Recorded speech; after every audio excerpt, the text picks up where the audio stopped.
All right, staying on top of the big national story now, President Trump announced sweeping new tariffs on U.S. imports. Many of the country's biggest trading partners now face 20 to 30% tariffs. As you wake up this morning, Scripps News Group's Joe St. George is joining us now. And Joe, what's been the reaction to all of this overnight?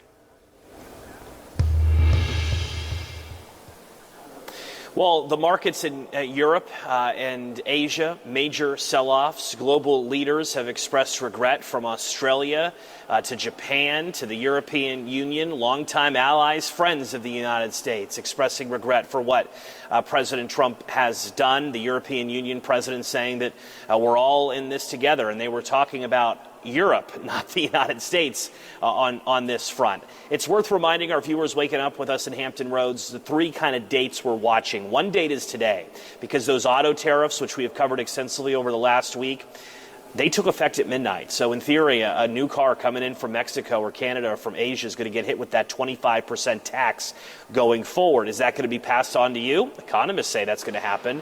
The Trump administration, though, has pushed back on the notion that inflation is guaranteed here.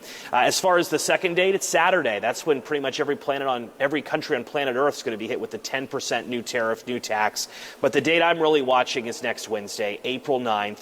That is when we're getting those big mega reciprocal tariffs taking effect. You're talking new taxes like a 54% tariff rate on goods, many goods coming from China, 46% tariff rate on goods coming from Vietnam. Let's take that Vietnam number just for a moment here. Think of the amount of furniture that gets built in Vietnam and then gets sold in a Virginia or North Carolina furniture store. Think of tennis shoes. The amount of plants and employees that Nike has in Vietnam, the impact that it will have on clothes down the line, this 46% rate, certainly noteworthy. Here is Peter Navarro, as well as Senator Chuck Schumer, speaking with the Scripps News Group about the historic announcement made by President Trump yesterday.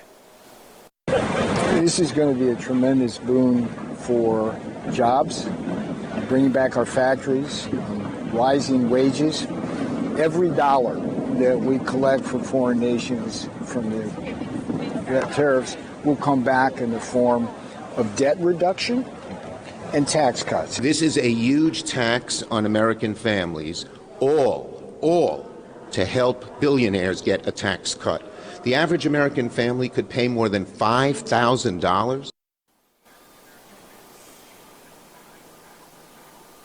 Two very different viewpoints here. Remember the why. President Trump is doing this because he believes there's been grave injustices, grave trade imbalances. This will help spur perhaps a plant getting opened in Virginia or North Carolina, the president hopes, as opposed to Mexico City. But you just can't build a plant overnight. And now we brace for the impact potentially on all of our pocketbooks. Economists say it is coming. J.P. Morgan has raised their outlook for a possible recession this year. J.P. Morgan has said that this is the largest tax increase in America since 1968, guys. All right, our Joe St. George reporting for Scripps News Group. Thank you so much, George. Really comprehensive report and just really capturing the weight of everything that's going on there in D.C. Really appreciate you.